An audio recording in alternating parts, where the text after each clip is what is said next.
கர்த்தர் முன்னதாக தேவதவசனம் லூக்கா 18ஆம் அதிகாரம் 7-8 வசனம். அந்தபடியே தேவன் தம்மை நோக்கி இரவும் பகலும் கூப்பிடுகளாகிய தம்மால் தெரிந்து கொள்ளப்பட்ட விஷயத்தில் நீடிய பொறுமையுள்ளவராயிருந்து அவர்களுக்கு நியாயம் செய்யாமல் இருப்பாரோ, சீக்கிரத்தில் அவர்களுக்கு நியாயம் செய்வார் என்று உங்களுக்கு சொல்கிறேன். ஆகிலும் மனுஷகுமாரன் வரும்போது பூமியிலே விசுவாசத்தை காண்பாரோ என்றார். கர்த்தர் முன்னதாக இந்த வசனம் இயேசு கிறிஸ்து சொல்லும்போது நம்ம தொடர்ந்து ஜெபிச்சுக்கிட்டே இருப்போம்.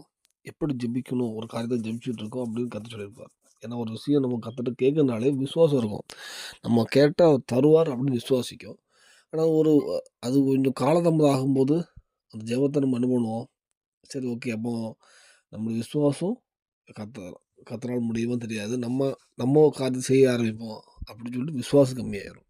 அதான் பார்த்தீங்கன்னா, ஆனால் வேறு என்ன சொல்லுதுன்னா, நீங்கள் அப்படி விசுவாசத்தோடு அதுக்கு ஒரு ஊமையை கர்த்தர் சொல்லியிருப்பார்.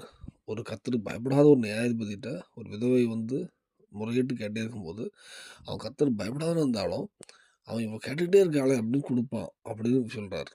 அது அவனே கொடுக்கும்போது கர்த்தருக்கு கொடுக்காம இருப்பாரோ, ஆனால் விசுவாசத்தோடு கேட்கணும். அப்போ அந்த வசனம் முடிவு போட்டுப்பாரு, மனுஷகுமாரன் மறுபடி வரும்போது விசுவாசத்தை காண்பாரோ என்றார்.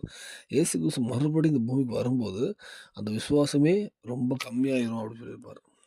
ஏன்னா நம்ம கர்த்தர்ட்ட கேட்கறனாலே விசுவாசம் வேணும்ல. இப்போ ஒரு விஷயத்துக்கு கேட்க வீடு வேணும்னு கேட்ட ஆண்டவரே எனக்கு கர்த்தர் தருவார் அப்படின்னு ஒரு விசுவாசத்தோடு நீ கேட்கும்போது, ஒரு நாள் கேட்பீங்க தரல, 6 மாதம் ஆகுது. அப்போ என்ன ஆகும்? ஜெபம், சோர்வு எல்லாம் வந்துடுது. ஆனால் அப்பவும் விசுவாசத்தோடு அந்த வேதம் சொல்லுது, இயேசு கிறிஸ்து மறுபடியும் வரும்போது அந்த விசுவாசமே கம்மியாயிருமா உலகத்தில். கர்த்தர் கேட்பாங்க வேணாம், அடுத்து அப்படியே டைல்யூட் ஆகி போயிடுவாங்க. இந்த வேளையில் நம்மளும் ஏதாவது கர்த்தர்ட்ட கேட்டுட்டு போனால் அந்த விசுவாசம் இல்லையே பெருகு பண்ணுவோம்.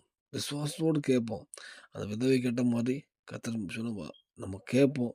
கண்டிப்பாக உங்களுக்கு என்ன எதிர்கட்டு பூமியில் சாட்சியுள்ள வாழ்க்கை வாழ தேவன் தருவார். பரலோகத்துக்கு ஆயத்தப்படுத்துவார். விசுவாசத்தோடு கேட்போம். தேவன் கிருபை செய்வாராக. ஆமென்.